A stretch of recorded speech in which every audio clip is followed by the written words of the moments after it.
In today's video, we are going to talk about the pancreas, which is a secondary retroperitoneal glandular organ located behind the stomach and in front of the inferior vena cava and abdominal aorta. The pancreas has two functions, an endocrine function and an exocrine function.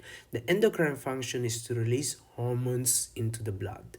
For example, insulin, glucagon, somatostatin, ghrelin, as well as other peptide hormones.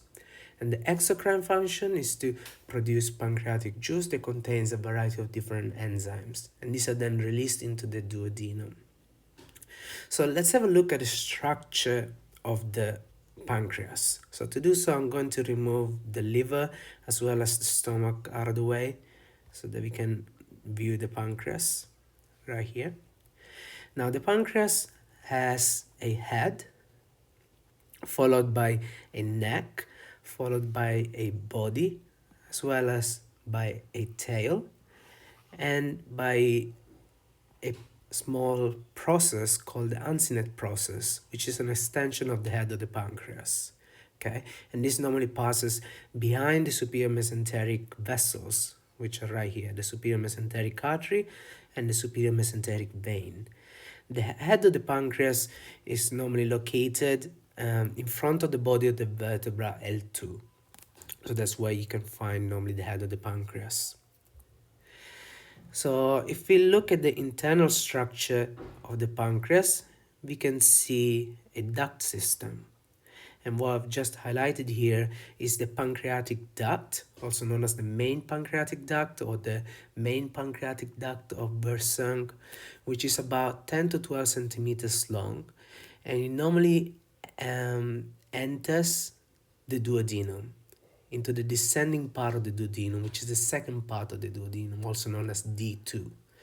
And it does that by penetrating through the duodenum through a structure called the major duodenal papilla of Vater.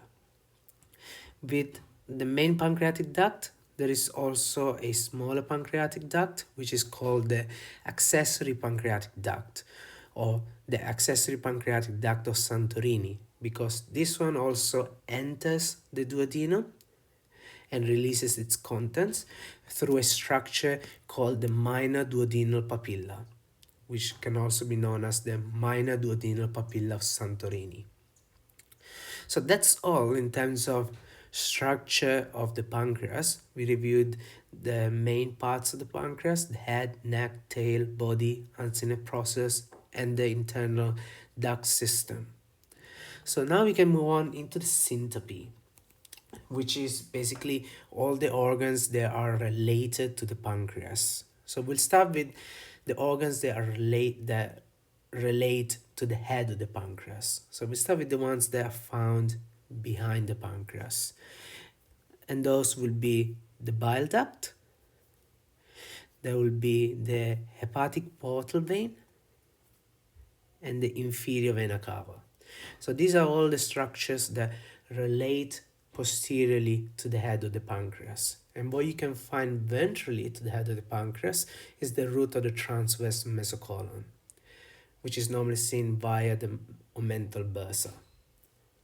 Okay, so that's all in terms of syntopy for the head of the pancreas. Now we can move on to the body of the pancreas. So what you can find dorsally is the abdominal aorta. You can find the superior mesenteric vessels, which we highlighted again earlier. You can also find the left renal vessels that go to the kidney. So you can see the kidney at the back, right there. That's your left kidney. And you can also find the left suprarenal gland. So you can see the kidney, and normally the left suprarenal gland, which is basically the adrenal gland, sits on top of the kidney. But in this case, it cannot be seen there in this specimen. And then ventrally, you can find the stomach. So earlier, you must have seen the stomach. There we go. So the stomach sits right in front of the pancreas. So again, I'm gonna remove the stomach out of the way so that we can appreciate the pancreas.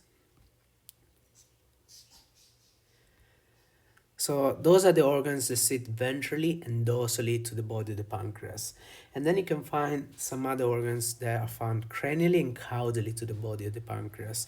So caudally, you can find the transverse colon, you can find the duodenojejunal flexure and the jejunum. And cranially, you can find the tortuous splenic artery, which is right here. So that's normally found cranially to this pancreas. Okay, so that is all in terms of syntopy for both the head and the body of the pancreas. So now we can move on into the blood supply. Now, when it comes to blood supply, the pancreas is supplied by the celiac trunk and by the superior mesenteric artery.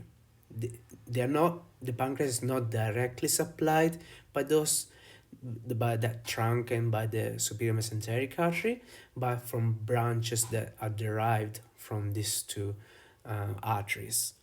So the celiac trunk gives out a branch known as the gastroduodenal artery, which then branches into two further arteries, the anterior superior pancreatico-duodenal artery and the posterior superior pancreatico-duodenal artery. And the superior mesenteric artery gives out the inferior pancreatico-duodenal artery. So these three arteries supply the head of the pancreas.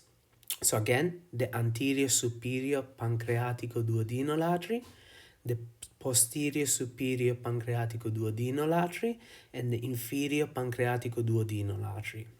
So these supply the head of the pancreas.